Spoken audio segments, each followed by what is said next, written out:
Hey, everybody. Welcome to Walt's Apartment Presents Knights of the Rogue Republic. That's right. This is the first time we've actually doing Knights of the Rogue Republic under the Walt's Apartment Presents banner. So for those of you new to the network, these are special shows that we'll be doing once a month since there's no standard Knights of the Rogue Republic or the Tribe or some of the other shows. These will be under the Walt's Apartment Presents, where kind of added to where Sean does interviews with different Disney content creators or community members.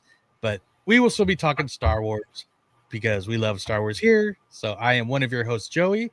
Of course, I'm joined by my awesome Star Wars loving girlfriend, Courtney. How's it going? I'm good. I'm excited for all of the announcements that have happened since Yeah. the last time we recorded. So the last time we were talking about the series finale of Andor with our good friends Kevin and Amanda, who are big fans also from Where in the Park, big fans of Andor. So it's been a while. It's been a minute, but we've had a little transition leading into season 6 of Walt's Apartment. But we still are a little ways away from any Star Wars content, but we do get something coming up later on this year that we'll talk about. So we got a few topics for you guys that have popped up recently, but we will be highlighted by a very cool recap that both Courtney and Kelly attended with our good friends Sarah and Richard from Skywalking Through Neverland. Yeah. You guys were at San Diego Comic-Con, and I was supposed to be there, but we won't Yes, talk you about were. that right now. But Next time. yeah, but probably one of the major highlights from the entire Comic-Con was George Lucas's first appearance and talking about the brand new museum coming up next year already, right? Is it next year or Next 27? year, yeah, no, 2026. Yeah. So it's just around the corner. So you're going to be recapping that. This was something that literally the day I decided I was not going to be able to make it, they announced George Lucas was going to be there. I'm like, oh, of I course. know. And then they announced Guillermo del Toro was going to join them. I was like, oh, and Doug King, oh. So, yeah, he had a existential crisis. yes, probably the first time I've actually had major hardcore FOMO, but glad that my girlfriend and very close friends were there to enjoy it. So we'll be closing the show with that awesome breakdown. We got photos, we got some videos that Skywalking shot, but we do got a few things coming up. So free topics. So let me just jump. Well, first of all, we don't do the ads on this this show here, but or because I don't have them on our laptop. But Walt's Apartment, we are brought to you by Getaway Today and Sunken City Designs, and definitely check them out. And we love them all. So yeah. Yeah. Uh, you can cut this out, but they're putting Walt in Carousel of Progress. Wow. Breaking news. That's going to be edited from this show. Interesting. Yeah. Screw it. We'll leave it in. This is Walt's Apartment, and since I'm not going to be part of Extra Magic Hour next week, but that's okay. Oh, that's definitely listen to Extra Magic Hour and the live show next this coming week. D23, why must you wreck me? Exactly. Oh, I forgot because I took their lunch. We're recording the day of Destination D23, so I'm just going to leave this in because this is cool. I love breaking news. But I just looked at my phone. I'm sorry. Well, you had the breaking news look on you, so yeah, I was like, "What is going on?" Okay, yeah. Sorry. Keep going. Oh, sure. But the first topic, I think it's probably one of the biggest topics that we got, and like I said, we're just going to brush through some of these news because we got some exciting stuff, some little informative stuff, and some controversial stuff. So, but the first one's very exciting. We are, at least I am. I'm sure you are too excited for Star Wars Starfighter. This is the Sean Levy Star Wars film with Ryan Gosling. So anything with Ryan Gosling and Sean Levy, I'm super excited for. Yeah. So of course we don't just love announcements; we love visual announcements. So they started filming this past week, and of course Sean Levy and StarWars.com posted this awesome black and white photo of Ryan Gosling, and I believe this is the young actor that was cast. I saw a post that had all the other castings mentioned, but I couldn't find it as we were looking. So, oh yeah, I think and Jen. real, if you look it up, but real quick, this production has begun, and this is big for old school Star Wars fans. They're being begun production in the UK, so they didn't say which studios, but it's kind of cool that we're going back to. Oh yeah, we got music and everything. Sorry. But I'm just going to kind of throw this in here. Oh, Flynn Okay, Gray. Flynn Gray.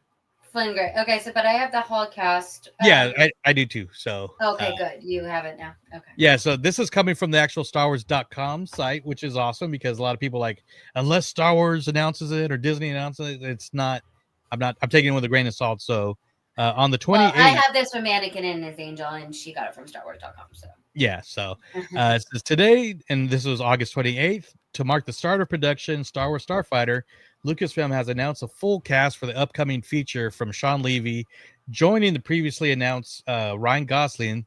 The film stars Flynn Gray, which is this young gentleman in with him, and then Matt Smith who was announced just a few months ago.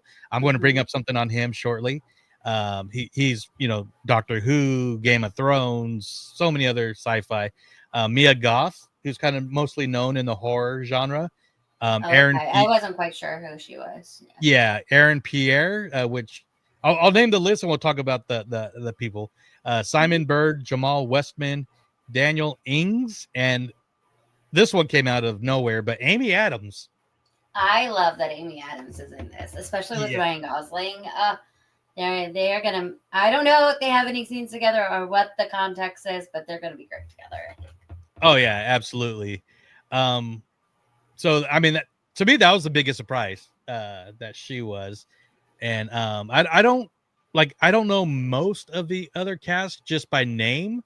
Like we found out before we started recording that Aaron Pierre. yeah was Aaron Pierre is Mufasa. He was the voice of the live-action young Mufasa, or teenage Mufasa. okay. So not the James Earl Jones and not the very young one, but the young adult. The main one of the movie of the film. Yeah, I've since haven't watched Mufasa, so I couldn't tell you. So I I apologize. have not either. But yeah. I mean, I feel like Amy Adams will be like the love interest. Maybe I'm not sure if Star Wars will go that if this will veer off and have a love interest, but I feel like she'll be the main girl, not Mia Goth, because so her name. So already people have been speculating and stuff. So there's already been a few rumors that one, she is a love interest, and B, she's either a love interest and the mother of Flynn's character, or just vice versa. Either yeah. So either or. I don't like I said, but also Matt Smith. He's been playing like evil characters. I mean, like he's in the House of Dragon, and he plays Damon. Or Damon. And he's the bad guy in there. So like, and he's a selfish. Yes. Yeah. So like, most people know him as like the Doctor, where he wasn't like a selfish character or the bad guy. But lately, he's been playing bad guy, so I'm wondering if a Sith-like character will appear with him. Yeah, and so like the first actual actor that was cast besides Ryan Gosling or that was announced, and this was like during when we were recording Andor, was Mia Goth, and she was confirmed to be a villainous character. Okay, and then but kind of like an Asajj Ventress kind of thing. Yeah, who knows? Okay. It's still a lot, like I said, mostly a lot of speculations, but the reports did say a villain, so it sounded like she was going to be the main villain. Then Matt Smith, I think, was also referred to as a villain in the film. So, and that makes sense to me. Yeah, but the thing that kind of makes me laugh about this was Matt Smith was also cast in a mystery role in Rise of Skywalker, and that role was completely dropped. So, my theory when he was cast in Rise of Skywalker, first of all, I was excited. This was before House of the Dragon came out. Okay. But knew him from Doctor Who. I And didn't know he was cast in Skywalker. yeah, so when he didn't show up, it's like, hey, where'd he go? But I thought, especially once we were at Star Wars Celebration and we got that, oh, Ian McDermott comes back as the Emperor. I'm like, oh, somehow he's going to be cloned, or he was going to show up as a young Emperor. And then in the movie, when it actually happened, where the clone Emperor, drained the life force from Rey and Ben, and he got younger a little time. I'm like, oh, this is where he comes out, but he didn't. He just got glowy eyes. So, okay. so hopefully he has an actual role in Starfighter. I think he will. I think it's pretty much settled. Yeah, but oh my gosh, maybe this was his constellation prize. Not that this movie is going to be like constellation prize, but maybe he was promised something, because it's very weird that the next movie that they come out with after Rise of Skywalker, because we haven't had a movie in a while, Matt Smith is cast. Yeah, after that falling through. So this movie has been in long development. So yes. Levy probably knows of the casting. I'm yeah. And but no, this is really exciting. I'm like Richard from Skywalking's, like, anytime we see actual confirmed photos of filming, it's like, yes, Star Wars is happening. Yes. Especially there's been so many, like, oh, the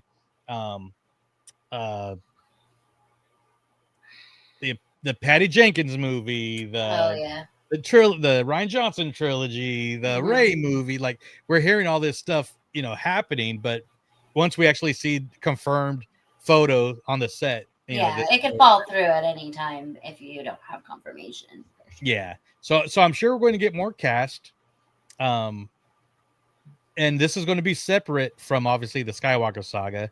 I mean, it's not labeled as a Star Wars story like Solo or Rogue One. Yeah.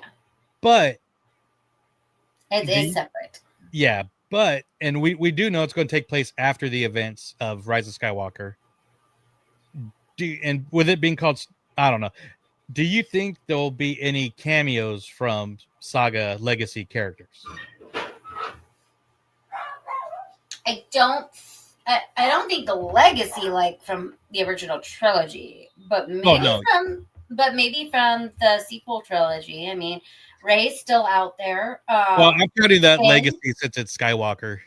Okay. But like Finn, I would like to see where he goes, because he was with that group, that was one of nomads. I love like stormtroopers that defected. I mean, I'd like to see him come back. I don't know if John Boyega would do that, but I'd like to see him come back. Maybe some of the droids, maybe some of the aliens in the background will show up again. That can always happen. That happens in the TV shows. So yeah, I mean, I feel like they'll put some kind of Easter eggs in there, because they're going to tie it to it somehow, because people need to feel for the story. I mean, not that it needs to be centered around Skywalker, but like at least little nuggets, for people to find. So here's what I'm hoping, and I would love to see Rey and Finn, of course. But I would like to see them focus on their new, hopefully, film that's in development. But I think, and out of the sequel trilogy, a big character that we should see is Poe. And and here's what I'm saying. I would, since this is called Starfighter, I would love to see the beginning of the movie, like him training Ryan. No. Oh. I would love to see the beginning of the movie start at the end, the Battle of Exegol from Rise of Skywalker, where all the thousands of ships of just people showed up. And Ryan Gosling is one of those people that just showed up. Possibly, yeah. If it's done good, right, and stuff, and then you can go on your merry way and have your whole new story, but connect it and separate it. Exactly, and especially if if he shows up and they do like a reworking of the celebration on the base at the end, before Poe, Finn, and Rey kind of embrace, Poe and him like, yeah, cool, high five, and I don't know, a lot less cheesy, but I think it'd be a good way to connect it. Like, this is Star Wars, then take place 9 years later when it's supposed to be this is different Star Wars now. So that's what Absolutely. I 100% agree, because they wanted to have it be like this whole big thing of like everybody came to help. So like if he's in the universe, and I'm sure he would be old enough at that point that, he's going to come and help, Yeah. He wants to save the universe too, apparently. So No, absolutely. So that's just I get that. I could get behind that. Yeah. So that's just me. But moving on to something happening in just a few weeks, we are getting a new Lego Star Wars movie. We are getting the sequel, Rebuild the Galaxy, Pieces of the Past. So it does look very, very cute. I can't remember if I saw the first one, but I will be watching it. I just watched for World Princess Week, I just watched the Villains Unite, and that was pretty cute. Yeah. So this is the second part. Very cool. Yeah, I mean, it's fun. It's basically like, when you're a kid, you're playing with your Star Wars toys and making your own Star Wars stories. So that's literally what this is. I mean, you got villains as heroes and heroes as villains and Jar Jar Binks. So yeah, so the cool thing is, especially if you're in our skywalking community, they introduced Jackson, the green rabbit from the comics, and which is like, if you know skywalking through Neverland, this is like the grand holy grail right there. Jackson as canon. Jackson must be canon. Absolutely. And we also get the return of Ahsoka Tano, voiced by Ashley Eckstein. She was so cute at D23. She was like, I get to voice Ahsoka again. So that's always exciting. And she's the block version. Oh, no. It wasn't D20. It wasn't D23. It was Star Wars Celebration. Yeah. Sorry. Yeah, but it's she's not a minifig version. She's like the Lego blocks or blockheads. The blockheads. So she's humongous. Like, seriously, like. Yeah. I mean, the blockheads aren't that big, but compared to the minifigs, like blockheads are humongous. So yeah, so that's pretty cool. And we're going to have returning voices: Mark Hamill, dude, what's his name? Oh well, but Jedi Bob, the dude from SNL. Oh well. It's been a while since. Is it Will Forte or is it Will Arnett? Neither. Neither. Okay, never mind. Will Arnett's Batman. Lego Batman. I know that he's Lego Batman. Mm-hmm. So that's why he hosts Lego Masters, because he's Lego Batman. Oh well, I'll look it up. Jedi Bob, I don't know who Jedi Bob is. But like I said, I haven't seen it. Yeah, but then coming up also on Disney Plus in October 29th, we get the third season of Star Wars Visions. So I am, like I said, I'm not a huge into anime, but I love the style, especially these Star Wars styles. So we heard about this at Star Wars Celebration that it was coming back, along with I'm sharing the Japanese page too. So if you can't read that, sorry. If you can read that, cool. Awesome. But according to the poster, we're getting looks like the return of the Ronin character from the Duel. Right. Yeah. And some new. They did say a lot of some of them would be continuations of old ones. So. Yeah, and we're also getting spin-offs of some of the first seasons, the Ninth Jedi, Bride, the Village Bride, and I think the Duel as well. So. That might be why Ronin's there again. Yeah, I mean, I'm not the biggest anime fan either, but these are very interesting. I've watched volumes 1 and 2. I don't always understand them, but they're great takes on Star Wars. Yeah, and I love how they actually let these studios kind of do their own thing, which we live in the world where everything's got to be canon, everything's got to, but they're like, no, do your interpretation. So I'm glad that they are doing that and respecting either different like cultural ideas. I thought the first season had the better stories, but I think the second season, how they expanded to different countries around the world, not just Japanese animation, was a better season in the whole. So hopefully this one is like that. Yeah. But also, I feel like they had a lot more time to marinate with season 1 than they did with season 2. So Yeah. it's But either way, I'm excited. Like I said, it's Star Wars. We're more stars we're getting this year. So yes. to end the year. Mhm. Um, yeah. So moving along to our controversy, and we'll kind of dust on this real quick, but not real quick, but we'll Yeah, have a good well, conversation. But uh, Disney and former Mandalorian actress Gina Carano were in a long lawsuit, and I'm just going to read. I'm not going to read this whole thing, but they settled their lawsuit against Disney Lucasfilm that she was fired for from the Star Wars franchise wrongfully due to Disney dropped Carano from the cast of Mandalorian in 2021 over social media posts that uh, implied being a Republican today. This is kind of funky, but so we'll talk about the posts in a second. But yeah, they settled, and Disney tried multiple for a long time to just have it dropped, but they weren't budging. Then she gained the support of Elon Musk, that kind of threw in the lawyers, and now so it's settled. But there's I no don't think they should have settled. information on the settling. But it's fun. It's funny because paraphrasing, but Disney they released it. They both released statements. They were all kind of long and stuff, but you guys could look up it by the time everybody knows it by now. But Yeah. they're looking forward to working with something in the future again, which probably won't happen. We That don't know. just means it won't happen again. Yeah.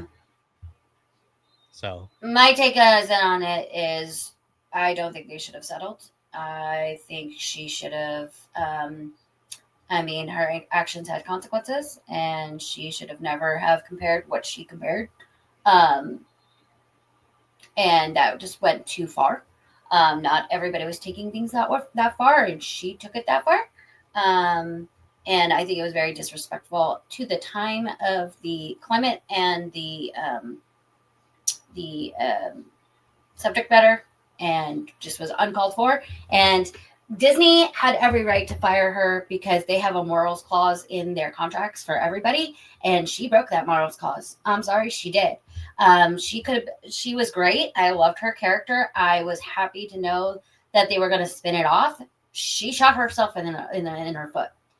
Just gonna say it. That's from my perspective because I watched what everything went down, and I was very offended by what she did. So quote that well put. Um, I, on the other hand, agree with the settlement. Again, uh, you can I, agree, but I I've been, think that Disney shouldn't have well, settled. I let you talk, so I'm going to I know you can say talk. my piece. But so first of all, I will say this: I don't agree with anybody that uses the Holocaust as an example Right. for anything because, and I'll kind of, and I said I'm not going to dwell on this too long, but um, at also the time that a lot of those posts were happening was in a very I'm trying to put this gently, a very sensitive and tantrum and boohoo part of social media where she was actually kind of bullied. And it all started actually with Rachel Ziegler. And I'll kind of, and basically, uh, she was bullied by Twitter followers on, you know, say you support this, say you support trans, say you support gay, and people weren't paying attention, then post your pronouns. If you don't post your pronouns, you're a racist or you're a this or you're that. And so she posted, and what she posted was beep bop boop. That threw everybody's like, oh, that's disrespectful and blah blah blah. And you're being offensive and whatever. That But part of then it I didn't have a problem with. well, yeah, but but this was cancel culture, and by doing that, that Beep Bop Boop says I'm against trans, and that's how a lot of those reactions were met with. And then we're in a and still now we're in a very separate. political opinions of stuff, and so her opinions were pretty much the only conservative side. When a lot of conservative people were kind of just being silent because they knew they'd get canceled. You know, she was a little naive and was like, well, whatever. And then because there's been other people, especially from her show, who've actually publicly tweeted out similar stuff, but which were more liberal and left side and just as offensive, but they didn't get taken as offensive because you can't deny there is a double standard in Hollywood. Yes, And but he actually has a sibling that is, so he's allowed to have those opinions. yeah, but he was posting, you know, if you vote, and this is the whole thing, and I hate this on both sides. And first of all, I am not left leaning, I am not right leaning, I am in the middle. I am more on the conservative side just because of upbringing and it, but I'm just throwing that out. Mm-hmm. But a lot of people throw the Nazi titles too easily, but when you got people like a Pedro, Mark Ruffalo, Chris Evans at times, Josh Gad, you know, other people actually tweeting out hateful stuff just because they don't agree with somebody else's, I don't know. But so being that, I mean, yes, she was warned, but she was being kind of like, she was being warned, but other people weren't being warned on their hateful tweets. Like I said, I was following the thing all at real time too, and so I don't agree with it. I feel like she could have said it in a better way than she did, and she didn't. And the actual tweet that got her fired and the photo was actually taken from the Jewish Holocaust Museum that they've shared plenty of times, and it just got. But that's history, and she put it in a bad context. So, and I wish I would have screenshotted it, but they actually had a, and this was a long time ago, but had the counter reaction that what she tweeted out was not offensive. It was bringing light, but I mean, there's opinions all over the board. It gets taken out. It is anyway, and I'm just saying that. Yeah. When I saw it, I was like, "Oh, I knew what was going to happen when she did that because of the way that the culture was at that time and the way that everybody was fighting everywhere, all across platforms. You know, it just, we were all in our homes and we were all home, and, you know, ideologies won out. And I'm not saying it's was good on either side. I'm just saying that Disney shouldn't have settled and should have stuck to their guns because they have a morals clause. Regardless of whatever it is, those contracts she signed, they have a morals clause. Disney always does with any actor that they employ, whether it be the actors on the Disney Channel or in Star Wars or in Marvel, there's always a morals clause. So if they think that you are breaking that morals clause, it says in your contract that you can be fired for that. And it's in the contracts. Like, I don't think that there was anything to settle over. Yeah. It was a big dust up, and there's a morals clause and you're out. No, I don't have nothing. They should have a morals clause, but what I'm saying is it's a double standard because Pedro I'm sure was in Pedro's it too, but nobody really, it didn't get the same reaction. So because it was political.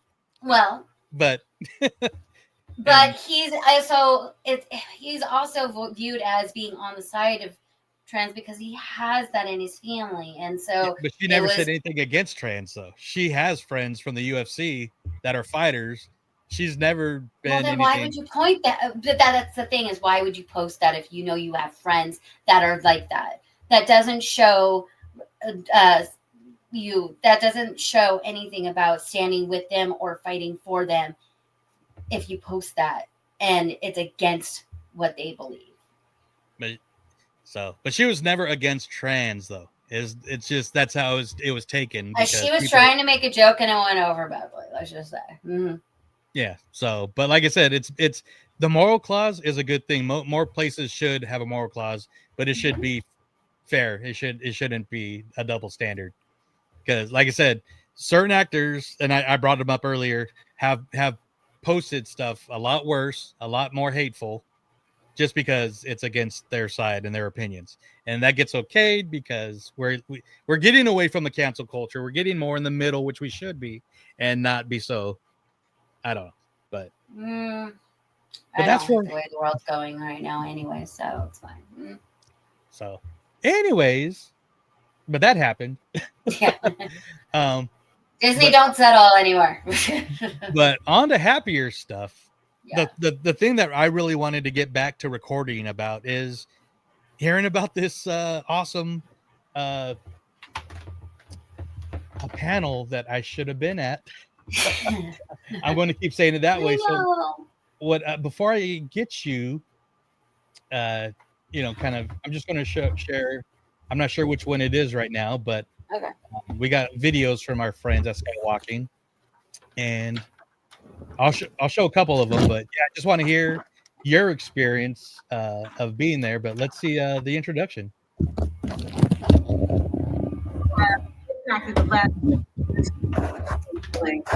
Like this next man.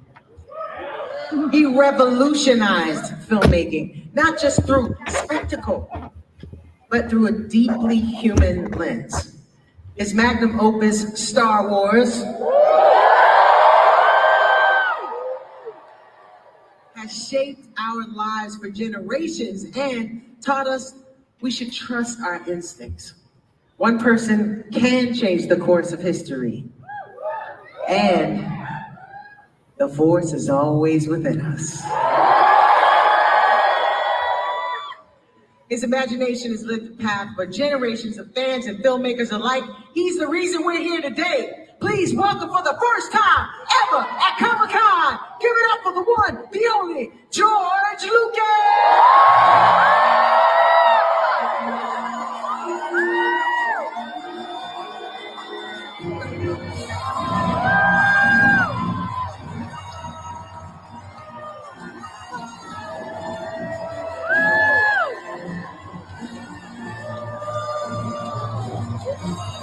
Put your lightsabers in the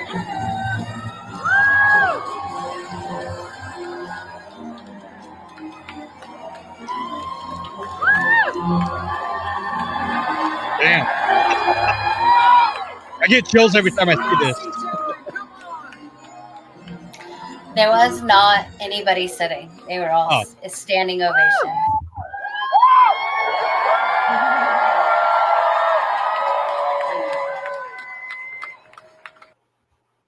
So, I mean, before you talk, how was it just being in the room with two of my all-time favorite filmmakers alone? I mean, it was surreal to be in the room.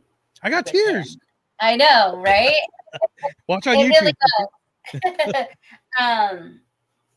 I think Sarah Skywalking has the entire panel on their website just to go to say that. But yeah, it was surreal to be in the room with him, and I think he was even overwhelmed with the applause and the warmth and the love that he was getting in that room. Yeah. It just that standing ovation went for a very long time. I mean, people were dressed up to the nines with all of their Star Wars cosplays. There was even somebody who dressed up as a lightsaber. I saw that person. Yeah. So I'm sure person, what he was pointing to when he came out, he probably saw the person that was dressed up as a lightsaber.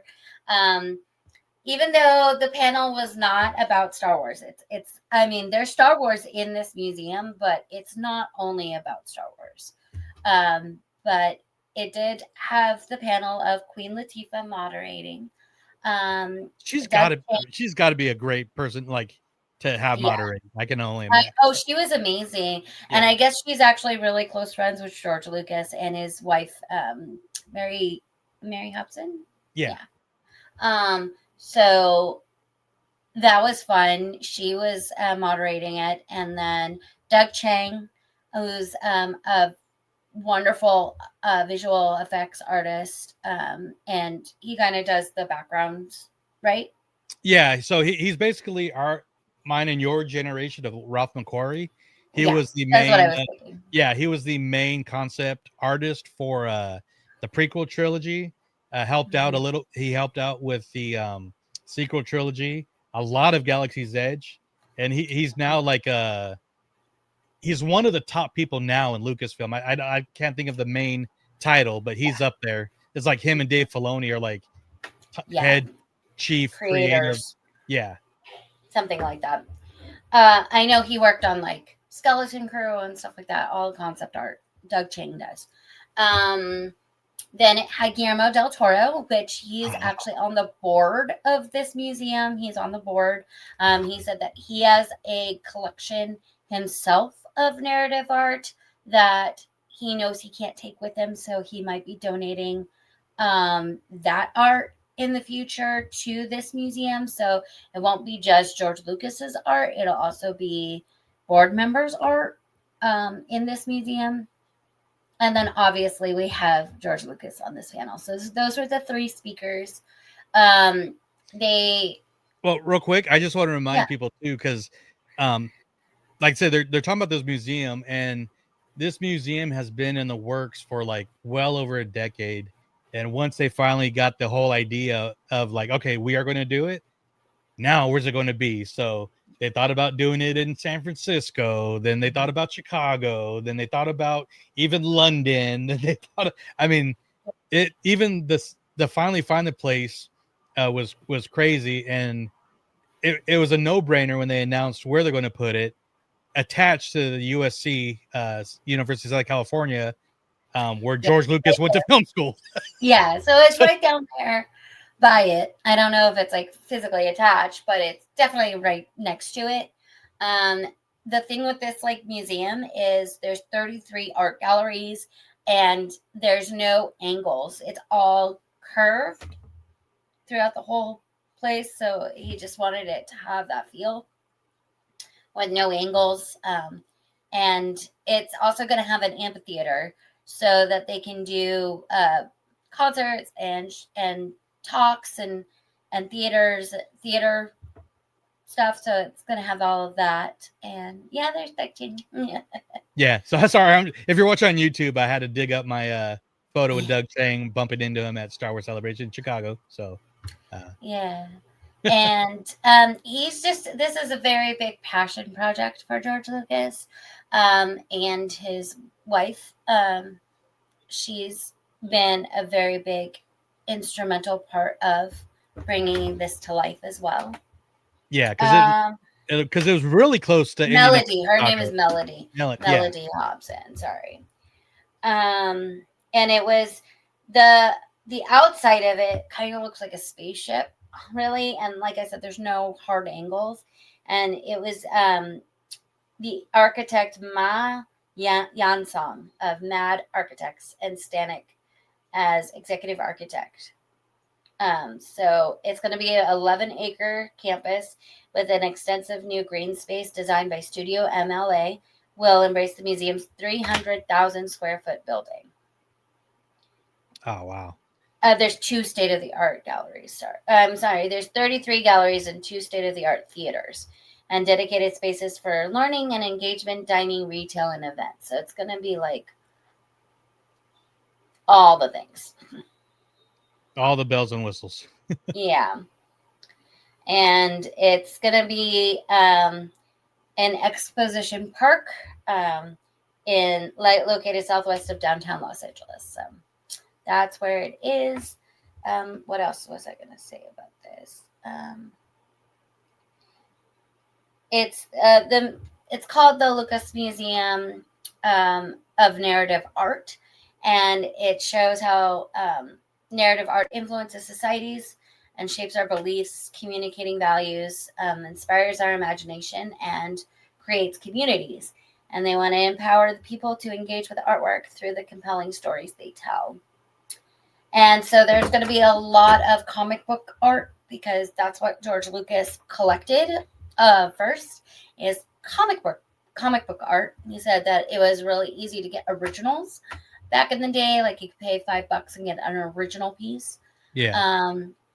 But also they're going to have like art, like statues and art pieces from the Mesopotamian era and from like the Greek myths, like all of these stories and origins stories that we tell, like the Greek myths and all of that, are going to be in this museum, as well as props from all the Star Wars movies. Like he's going to finally find all the space to put, like they kept showing General Grievous in his like little roller.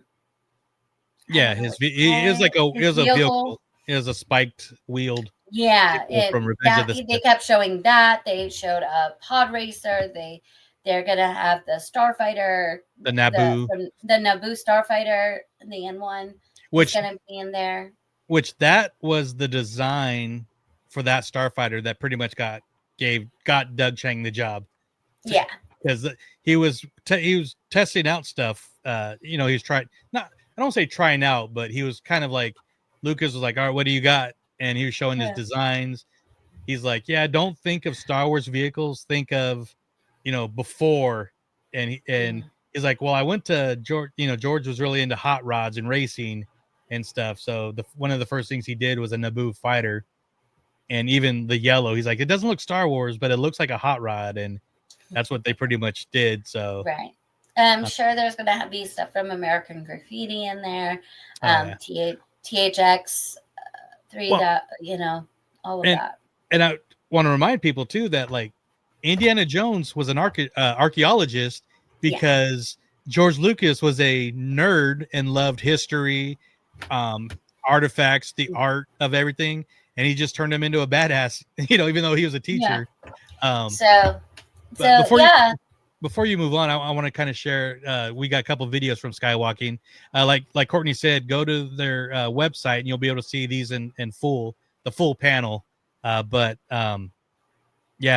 the one that I've watched this one so many times. I just love hearing Guillermo del Toro talk, and not just about movies, but just about philosophy, art, life. And here we go. Yes. And the museum, what is important for me, or what is magical, is not a man and his collection. It's a lineage of images that have been spoken. And we as storytellers and visual storytellers, we have that vocabulary to see where that thing came from, the etymology of that image. And when you think about that, Noam Chomsky said, the limit of your language is the limit of your universe. If you cannot name something, you cannot own it. The same is true for images. So true. Yeah. Yeah. And then there was like a part where like they were talking, I don't know if you got this one. I don't know if she has a clip of this one where he said about AI, but like there was a part of it where they were talking about how AI is being used to tell narrative art stories, but they don't feel as connected to people because it's not a person doing the art. It's a machine. And Guillermo del Toro had some thoughts about that. So I don't know if you have that. So I'm on their Instagram and doesn't look like that particular part is, but. Because he was like, he actually cussed. He was like, you can't fucking do that with. He was like, you can't fucking do that with AI. Well, that's true. I was like, you see a lot of issues with AI. Is cool. I've been playing with one of the apps and stuff, but for people actually using it to steal art and make it their own is just wrong. And I agree 100% with Guillermo del Toro. So so that's what this is about. Yes, it has Star Wars elements into it. It even has other film elements in it, but the main thing about this art of this museum is narrative art, which a lot of people think of comic books. So there's a lot of comic book art in there. So that was a lot of our introduction into art. And that's what was his. And even Doug Chang said Chang said that was his introduction to art, and he was very introverted, and so comic books was a way for him to express his art. So you're gonna find a lot of galleries with comic book art, and he's gonna have from DC, he's gonna have from Marvel,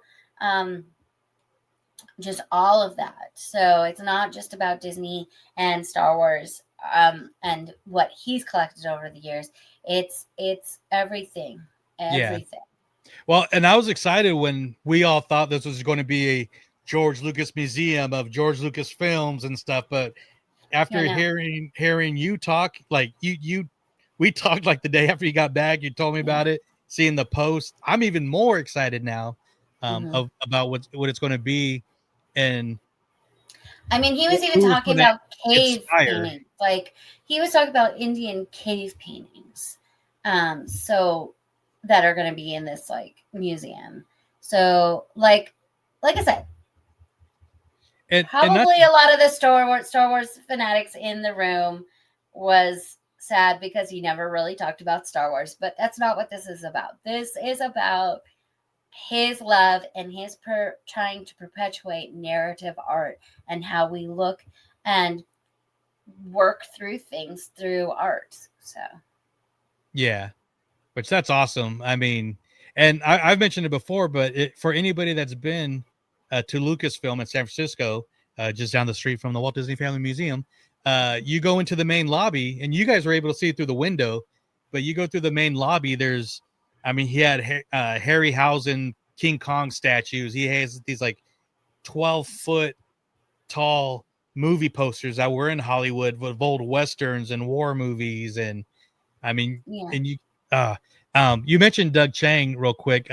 They did post a video of Doug talking about what the museum means to him. Yes. So I'm going to play that real quick. And again, reminder, check out their video on Skywalking through Neverland.com and their website. It is what George and Melody are doing in creating this museum is that it's celebrating and acknowledging and giving respect to an art form that has really, haven't been highlighted before. I mean, I think it's really time to celebrate the artists who have, committed their whole careers to creating this, because it is really hard.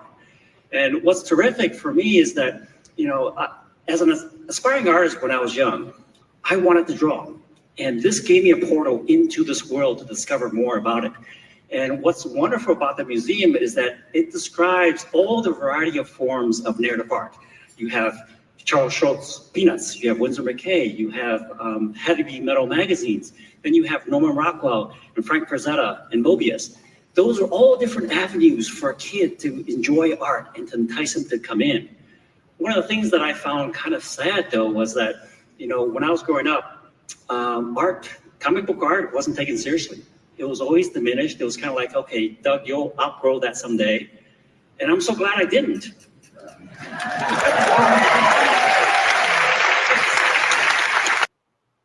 I'm so glad he didn't either. I am too. I mean, that's what I was trying to say is like a lot of this is going to be comic book art because that's what George Lucas collected himself. And this is about his collection. It's like going to like Rancho Obi-Wan.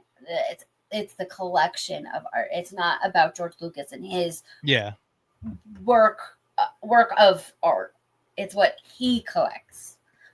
And he collects a lot of stuff. Yeah, and I mean, Del Toro does too. A few years ago, probably about 10 years ago, he actually had a gallery of his art that from some of the creatures and stuff from his museum, or it was a museum. I'm trying to think, but can't think right now. But not only that, but he had original sculptured busts of like Boris Karloff and a lot of these like original Universal monsters. And exactly, that's kind of what this is like he said, I'm gonna have stuff from Mesopotamia, like and ancient Greece, and I'm like, you collect like statues, like that's insane, just because like I never really like think of collecting actual like Greek statues, but that's what he collects, and that's what's going to be in this museum. Yeah. And like Doug was talking about, people look down on comic books. One of the most sought out and like viewed piece of American art is the original DC Action Comics, the introduction of Superman. It's in the Yes. Smithsonian, and I should look it up in a little bit, but the price tag on that, what they have in there, is like, I'll look it up in a second. But if you're watching on Mhm. YouTube, I'm showing kind of like from the website from the museum. Yeah, There's that's what a rendering, that's what it looked like. and if you And then like look here, oh no, not right there. There's one coming up. Sorry, people, for the audio listeners. There's a Rose Bowl, not the Rose Bowl, the Coliseum. So it the is like Coliseum. it is Yeah, it's right right there there. on the And campus. like art from Frida is gonna be there. Yeah. The Alchemist is gonna be on display from Peter Bruegel, the younger. They're gonna have art connoisseurs cover the New Yorker. Like the graffiti art is gonna be in there. Comic book art is gonna be in there.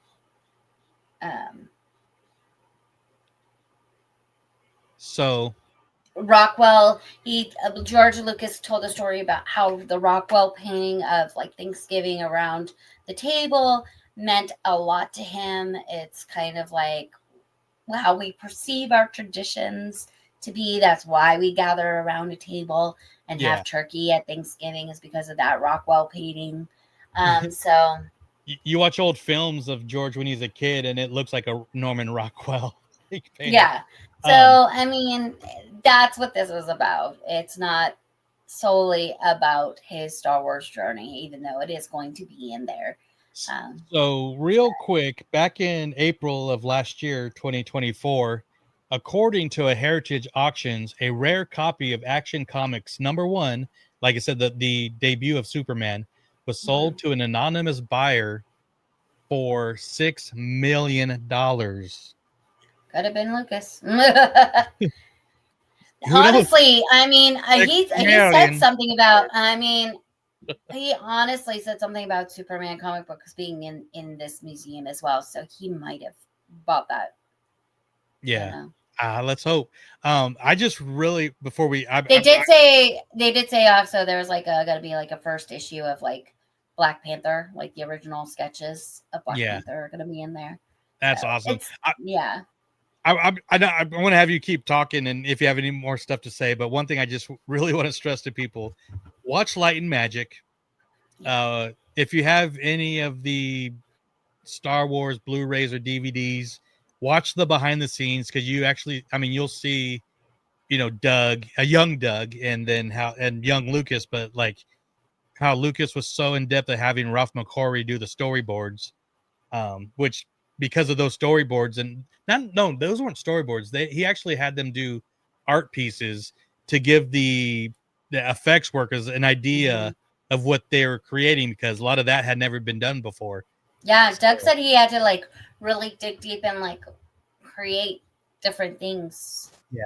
To get George Lucas to like sign off on it. So, and same thing with Guillermo del Toro. Like, you watch any of his movies, watch the behind the scenes, because I know Courtney doesn't see very many of his movies because they are scary, but they're weird. They are weird.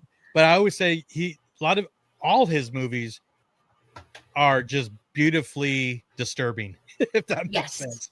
And I love him for it. So, but I mean, if you have anything to say, I mean, keep going, because I mean, that's about it. I mean, Queen Latifah tried to get like more information out of Lucas, but he wasn't really forthcoming with a whole lot, because like I think it's gonna be like late 2026 when this opens. I can't remember. I think it might be spring of 2026.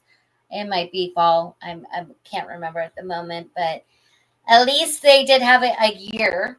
We all got posters of the museum. We and did? It does have the year on it. Yes, I do have a poster of the museum from the panel. For me? You can have it. Yes, actually, Kelly got one too. So yes, we have two of them. Well, it'll be on our wall when that happens. So Yes. And on the back of it, it has basically all of the different artists that are going to be on it. I mean, they did say something like Charles Schultz, you know, they're going to have Peanuts. So it's not going to be just like Disney properties. He's not catering to one property or the other. It's what he wanted to collect. Which is awesome, because if you know Charles Schultz and Peanuts, they aren't artistically on the level of what like Disney and Warner Brothers are. And I mean, Charles Schultz actually applied to be a Disney animator, and they're like, sorry, guy, you don't have what it takes. And then he does so he Peanuts. Started his own. And he does Peanuts, and they are so beloved even to this day, especially up here in Northern California where I'm at. People, we love our Peanuts. So yeah, so it's just amazing how what he's collected and what is going to be in this museum. Hopefully we'll get previews, or even get, you know, we'll be there when it opens for sure, sometime. Maybe not right away, but we'll definitely get tickets and go and look around and see what has come about his work that he's worked on for years now. But yeah, this is great, and it is something that LA needs, because like narrative art was born here. It's in New York, it's in San Francisco, it's everywhere, and people need to know more about narrative art. No, absolutely. And before we go, we got one more video from Skywalking's Instagram. This is one of their pin posts, and this is actually George talking about the meaning of art. So I think it's a good last word coming from this presentation. So here he goes. With the work, not how much it cost or what celebrity did it or whatever. It's more a personal thing. And I don't think it's anything that anybody else can tell you. That's art. That's not art. It doesn't work that way. If you have an emotional connection, then it's art. If you don't, then just move on to the next painting. And it's the idea that people can tell you what art is and talk about it. I've discovered just from my experience of making movies and things that, you know, other people's opinions don't mean much. Exactly. That's how I feel about movies and shows and art. As long as I like it, that's all that matters to me. I don't care. Exactly. And that's true. There's a fine line between just a painting and something that's art, and it's because you have a personal connection to it. Exactly. And that's so awesome. Like I said, I've profound panel. Yeah, I've missed or there was a lot of Star Wars celebrations I wasn't a part of or didn't go to, or you know, certain things. But like I said, this was my biggest FOMO because I was supposed to be there. But I am so glad you guys are there. Thank you, babe, for talking about it. I hope you guys enjoyed it, and especially if you're watching on YouTube, enjoy the visuals. Once again, please check out our friends at Skywalking Through Neverland for the full panel. Yes. And they recorded it all, and you will definitely hear Guillermo del Toro drop that F-bomb. But no, I hope you guys enjoyed this new Walt's Apartment Presents episode of Knights of the Rogue Republic. Maybe come up with something shorter in the future, but we will be back soon, maybe after we view both Visions and the Lego movie. I'm sure we might be getting around the holidays. Oh yeah, we might be getting a teaser for The Mandalorian Grogu, which comes out. No, it got bumped. Did it we get might bumped? see something. I thought it was in May. I thought that got bumped to December. I don't know. We'll check our facts down. You know, I'm going to check right now. Why not? I don't know when we're going to be back. So I thought that it was like we were getting the new scenes in the Millennium Falcon because it was coming out the same weekend. Yeah, I think that happened. So a lot of that news, you know, we'll do a last minute news thing since some of the news dropped after, but we had South by Southwest, and we also recently had something, they're dropping parks news. Well, first of all, the South by Southwest thing, Disney had a presentation that was more about the science of like stuff that they're bringing to the parks. And then they kind of did updates on Smuggler's Run, the BD droid. So that's where they announced that. They announced it at Celebration about Mando Grogu joining, but they kind of dropped it a little bit more details at South by Southwest and just recently for D23 last week. But the engineer, you're going to be able to select your destinations for Smuggler's Run, but the engineer also is the one that's going to be taking care of Grogu, who will be running around somewhere somehow around the Millennium Falcon as you're on your journey there. So people that do not like the engineer role for some reason, you will now have more to do, and you'll be in charge of Grogu. So, which Courtney, you actually like the engineer, so role, right? Or was that Kelly? What? Oh no, we love being the engineer. We love being the engineer, so having more to do is going to be fun. Nice. And part of my I was just seeing if there was any more news. As I was like, D23 dropped a bunch. Joey Fatone was singing "Trash in the Camp." Yeah, so the date is still added for May 22nd. So okay, good. We might be getting an official trailer around the holidays. That we can break down. Yeah, and whatever will be at the parks. Maybe we'll do after Life Day recap. Oh yeah, Life Day. We are going to Life Day. Life Day is on my birthday this year, so yeah. So you know what? Let's if we don't do one before that, let's aim for that. So okay. But we can always talk Star Wars once a month here. So, yeah. But thank you guys for listening. Thank you for watching. Dave, thank you for that awesome recap that made me jealous again but envious. You're welcome. and sorry for the controversy. Oh, nothing wrong with honest talk. So it is a controversial topic. So I mean, a lot of people shy away for whatever reason. So we're not shying away from anything here. So but we will tell you the Force will be with you always.